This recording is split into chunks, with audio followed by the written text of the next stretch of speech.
video that you are about to view contains material created by the Writing and Reading Center at Fresno City College. We base the information used on fact and research to the best of our knowledge. As the viewer of this video, you should always follow the directions given to you by your instructor. The materials covered in these videos should be viewed as supplemental only.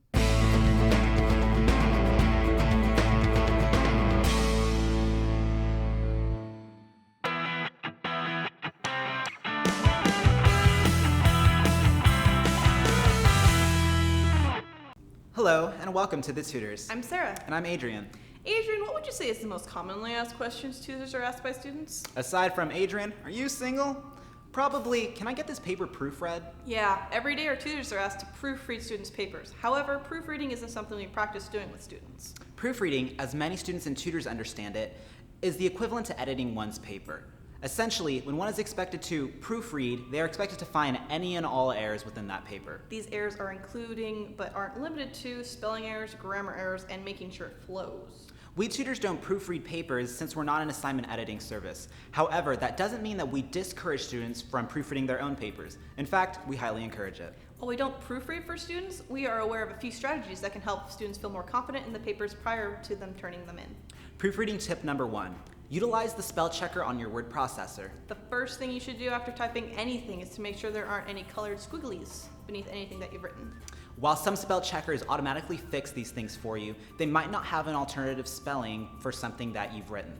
If that's the case, go to whatever word is squiggled and try to remember what it is that you attempted to type.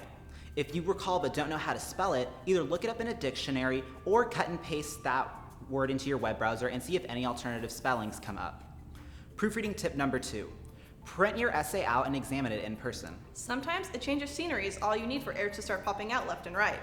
If you hold your paper in your hand and read it, you could possibly find more things that you couldn't see on the computer. Computers can be very distracting, whether that be due to the lights, the internet, or other programs. So printing your paper out can be really helpful. Remember that at this point you're only looking for mechanical errors such as spelling, comma usage, and verb tenses. Proofreading tip number 3. Question yourself. Ask yourself the following questions as you reread your paper. Do I have a clear thesis? Does my thesis address my prompt? Do my body paragraphs stick to their topic sentences? Does my conclusion restate my thesis and avoid including any new information? Essentially, make sure you stayed on topic. If at any time you're unsure of your content, highlight it and address it at a later time.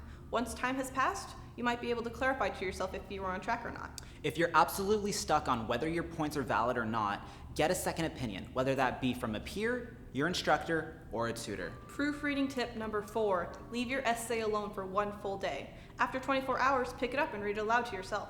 Waiting a day to reread your paper will be good. If you detach your focus for that 24-hour period, you'll hopefully return to it with a fresh perspective. Students often find errors that they never saw before they took that 24-hour break. As for reading it out loud, it's possible to notice things you might not catch if you were just simply reading it to yourself. When you hear things out loud, you might question yourself and wonder if things sound good. Hearing your paper is very beneficial. Proofreading tip number 5. Read your paper aloud, sentence by sentence, but from the end to the beginning. If you read your paper backwards, starting from the final sentence and ending with the first one, your paper will look totally different. This is useful because it will make you look closer at each individual sentence.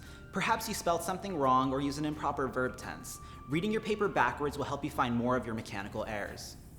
Proofreading tip number 6.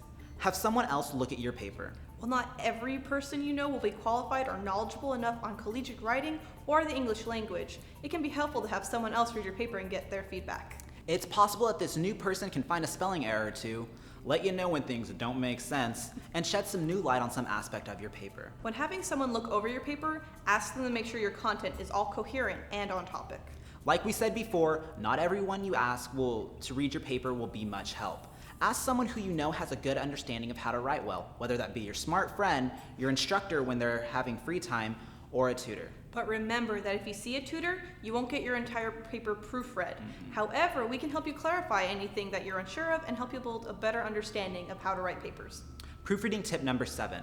After you have completed the previous 6 steps, go through this cycle one final time. Hopefully you will be able to find any leftover errors and correct them, thus solidifying your confidence in your paper. Remember that proofreading is very important.